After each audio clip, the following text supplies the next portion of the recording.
Hello students, my name is Nikhil Sharma and I am teaching physics at Prep Plus. आज हम लोग पढ़ेंगे vectors.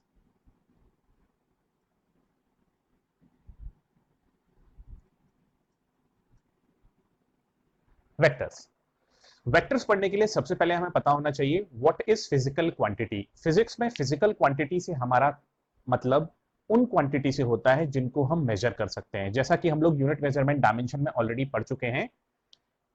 Physical quantity क्या होती है? फिजिकल क्वांटिटी फिजिकल क्वांटिटी से मतलब होता है quantity which can be major.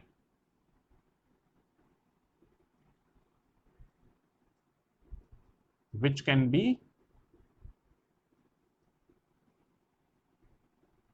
measure। ठीक है। वेक्टर जो चैप्टर है ये इंपॉर्टेंट है for both 11th and 12th student, क्योंकि ये एक्सटेंसिवली यूज होता है मैकेनिक्स में और 11th वाले बच्चों के लिए और 12th वाले बच्चों के लिए इलेक्ट्रिसिटी, इलेक्ट्रोस्टैट्स, मैग्नेटिज्म, ऑप्टिक्स, इन सब में ये यूज होता है। ठीक है, तो हम लोग पढ़ रहे हैं physical quantity. Physical quantities are those quantity which can be measured. Physical quantity are broadly of two type. One is scalar physical quantity, and another one is vector physical quantity. Scalar physical quantity क्या होती है? Scalar physical quantity वो quantity होती है which has only magnitude,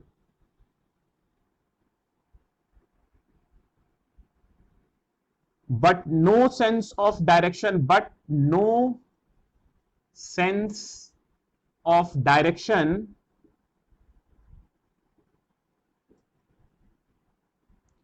इसका example होगा, मतलब scalar physical quantity क्या होती है? वो फिजिकल क्वांटिटी जिनके पास बस मैग्नीट्यूड होता है, कोई डायरेक्शन नहीं होती। एग्जाम्पल होगा सबसे इंपॉर्टेंट डिस्टेंस, अगला होगा स्पीड, उसके बाद वर्क। ठीक है। वेक्टर फिजिकल क्वांटिटी क्या है? Physical quantity which has magnitude as well as direction. मतलब वो फिजिकल क्वांटिटी जिनके पास मैग्नीट्यूड भी होता है और डायरेक्शन भी होती है। इसका एग्जांपल होगा डिस्प्लेसमेंट, दूसरा एग्जांपल होगा वेलोसिटी, और उसके बाद होगा बहुत सारे एग्जांपल होंगे और हम ले लेते हैं फोर्स एक्सेट्रा। ये सारे क्लियर हुआ? तो स्केलर फिजिकल क्वांटिटी क्या होती है? Scalar physical quantities are those physical quantities which has only magnitude but no sense of direction is associated with them. Vector physical quantities are those physical quantities which has magnitude as well as direction. अब हम लोग देखेंगे representation of a vector. Vector को कैसे represent करते हैं?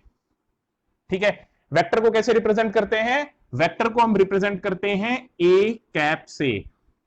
ठीक है, ये जो एरो है किसी फिजिकल क्वांटिटी के ऊपर, वो बताती है कि ये फिजिकल क्वांटिटी वेक्टर है। अगर ये एरो नहीं है तो हम एज्यूम करते हैं कि तो हम कहेंगे कि क्या कहते हैं, ये फिजिकल क्वांटिटी क्या है? स्केलर है।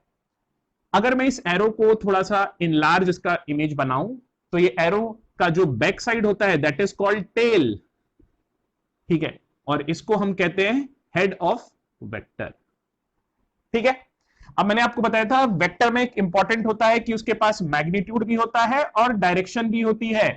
तो जो इस एरो की लंबाई होगी, जो इसकी लेंथ होगी, लेंथ ऑफ एरो, ये क्या देगा?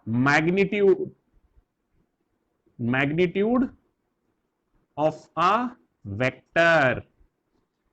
और जो इसका हेड होगा, जिस हेड, वो बताएगा सेंस ऑफ डायरेक्शन। क्लियर है? जो एरो होगा वो बताएगा, एरो जिस डायरेक्शन में होगी वो बताएगा सेंस ऑफ डायरेक्शन, और लेंथ ऑफ एरो जो होगी वो बताएगा उसका मैग्नीट्यूड। क्लियर है? पूरा नोट डाउन कर लीजिए प्लीज, फिर हम लोग नेक्स्ट कंसेप्ट की तरफ चलेंगे। तो अब देखते हैं इसका ये इसकी डेफिनेशन क्या है, A cap is equals to vector upon its magnitude. ये क्या है, वेक्टर, और ये है उसका मैग्नीट्यूड। जैसा कि मैंने आपको बताया था, यहां से मैं एक चीज लिख सकता हूं, ए वेक्टर इज इक्वल्स टू ए का मैग्नीट्यूड और ए कैप, ये क्या है, मैग्नीट्यूड ऑफ वेक्टर, और ये क्या है, डायरेक्शन, ये वेक्टर की डायरेक्शन बताएगा। ठीक है, यूनिट वेक्टर में एक चीज होती है orthogonal vector. Orthogonal vectors, orthogonal क्या होते हैं, परपेंडिकुलर। ठीक है, ऑर्थोगोनल का मतलब ये हो जाएगा, ऑर्थोगोनल का मतलब हो जाएगा, हम कहेंगे I cap comma J cap and K cap are called orthogonal, orthogonal vectors. ठीक है, ये ऑर्थोगोनल वेक्टर्स का मतलब ये है कि ये लोग म्यूचुअली परपेंडिकुलर होते हैं एक दूसरे को, और राइट हैंड रूल ये लोग ओबे करते हैं। ये आई कैप, अगर ये एक्स एक्सिस है, ये वाई एक्सिस है और जेड एक्सिस है, तो आई कैप क्या होगा, unit vector along X axis, J cap क्या होगा, unit vector along Y axis, and this K cap is unit vector along Z axis. अब ये राइट हैंड रूल क्या होता है, राइट हैंड रूल ये होता है कि अगर मैं एक्स से वाई अपनी उंगलियों को मोड़ूं तो थंब इंडिकेट करेगा डायरेक्शन ऑफ जेड एक्सिस। ठीक है, if we curl the finger of right hand from x to y, then the direction of thumb indicates z axis। ठीक है, तो मैं कहूंगा I का मैग्नीट्यूड क्या होगा 1, J का मैग्नीट्यूड क्या होगा, J यूनिट वेक्टर का 1, K यूनिट वेक्टर का मैग्नीट्यूड क्या होगा, वो भी होगा 1। ठीक है, तो जैसा हमने पढ़ा ऑर्थोगोनल वेक्टर्स हो गया, तो यूनिट वेक्टर को एक बार फिर से रिवाइज करते हैं, वेक्टर हैविंग यूनिट मैग्नीट्यूड। ठीक है, इसको रिप्रेजेंट कैसे करते हैं, ए कैप से। ए कैप क्या है, ए कैप का डिफिनेशन क्या होता है, वेक्टर अपॉन इट्स मैग्नीट्यूड। एक चीज और यहां लिख लीजिए, यूनिट वेक्टर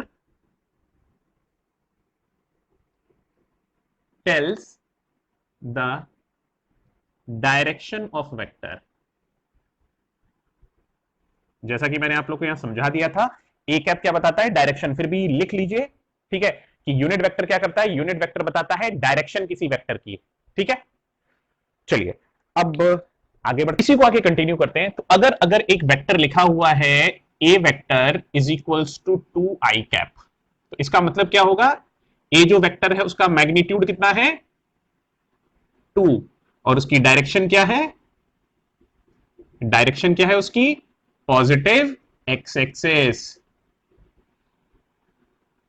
अगर एक बी वेक्टर है -5 के कैप, तो हम क्या कहेंगे, उसका मैग्नीट्यूड कितना है, उसका मैग्नीट्यूड कितना है, वो है 5, और उसकी डायरेक्शन क्या है,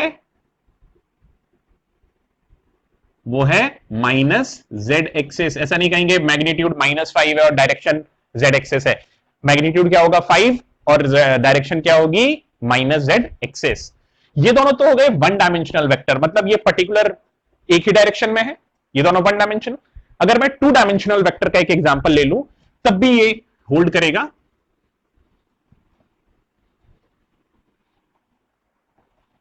अगर एक वेक्टर है A vector is equals to 2i plus 3j, this is an example of 2 dimensional vector. ये एग्जांपल किसका है, 2 डायमेंशनल वेक्टर का। तो इसे मैं एक प्लेन में रिप्रेजेंट कर सकता हूं, this is X axis, this is Y axis. मतलब ये जो पॉइंट होगा 2,3, ये रिप्रेजेंट करेगा ए वेक्टर को, मतलब एक्स एक्सिस पे 2 यूनिट है और वाई एक्सिस पे कितना है 3 यूनिट। तो ये जो वेक्टर होगा, ये होगा ओरिजिन, और ये होगा आपका ए वेक्टर। इसको मैं लिख सकता हूं 2i प्लस 3j। ठीक है, मतलब एक्स एक्सिस पे ये वेक्टर कितना होगा 2 यूनिट, और वाई एक्सिस पे कितना होगा 3 यूनिट। अगर एक 3 डायमेंशनल वेक्टर है C vector, 2i plus 3j -4k, तो हम कहेंगे एक्स एक्सिस पे उसका मैग्नीट्यूड कितना है 2 यूनिट, वाई एक्सिस पे उसका मैग्नीट्यूड कितना है 3 यूनिट, और माइनस जेड एक्सिस पे उसका मैग्नीट्यूड कितना है, जेड में नहीं होगा, माइनस जेड एक्सिस पे होगा, उसका मैग्नीट्यूड है 4 यूनिट। जो वेक्टर है दैट इज पैरेलल वेक्टर।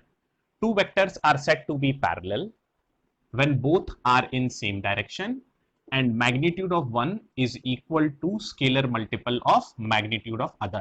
मतलब b is equals to k times a होगा where k is greater than 0, क्योंकि स्केलर मल्टीपल है, ये a वेक्टर है तो b वेक्टर क्या होगा, उसी की डायरेक्शन में होगा।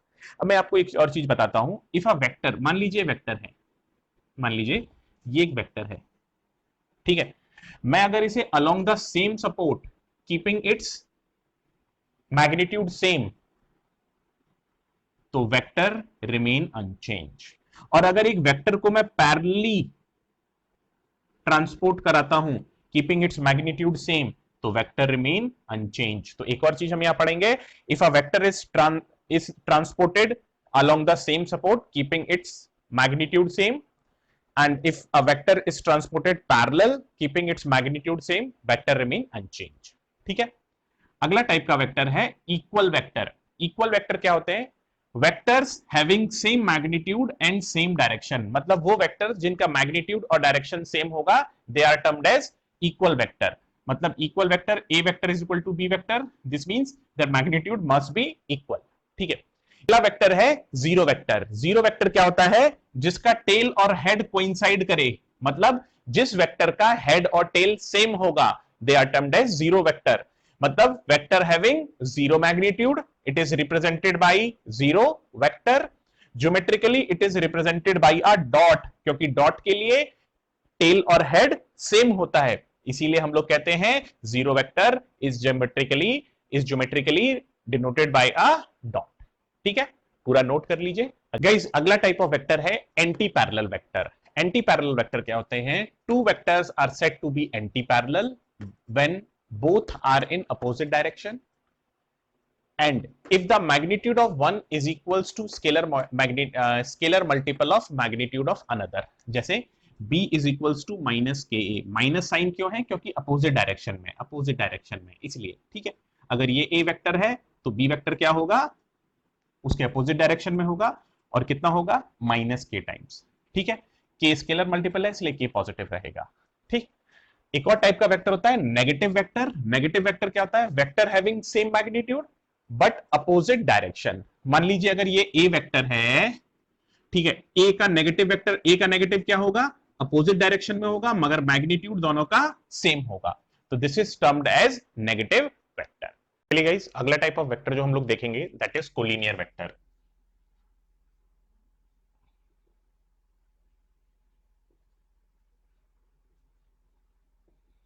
कोलिनियर वेक्टर क्या होगा, when vectors have same support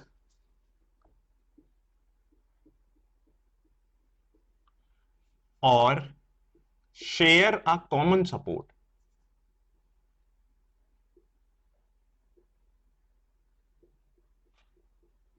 then the vectors are said to be collinear। जैसे ये एक वेक्टर है a, अगर मैं एक दूसरा वेक्टर लिखूं b vector which is equals to 2 times a, and एक तीसरा वेक्टर लिखूं c vector which is -3a।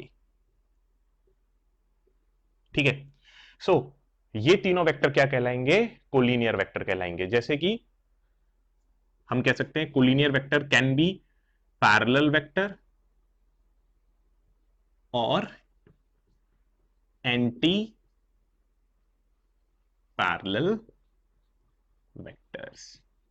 ठीक है, ये हो गया कोलिनियर वेक्टर की डेफिनेशन। अगला वेक्टर आता है पोलर वेक्टर। पोलर वेक्टर क्या होंगे, vector having straight line linear effect. इसका एग्जांपल क्या होगा, फोर्स, लीनियर मोमेंटम मतलब mv,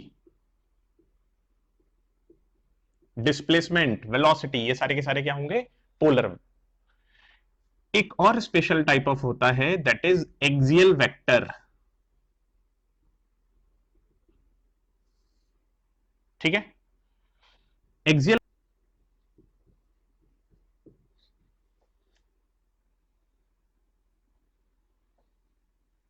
effect of polar vector give rise to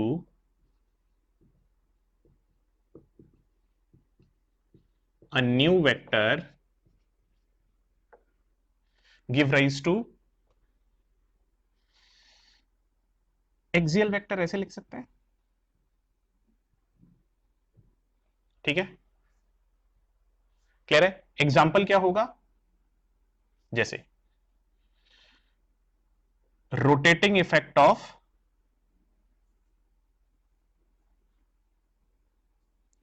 force give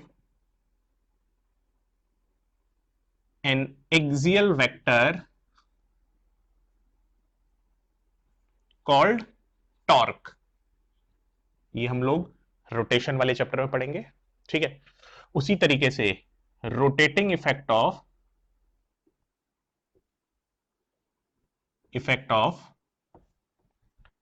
linear momentum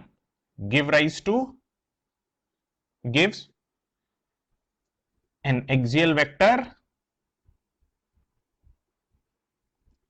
angular momentum. ठीक है, अब एक्सियल वेक्टर के बारे में एक बहुत इंपॉर्टेंट बात है, इसको थोड़ा सा मिटाएंगे।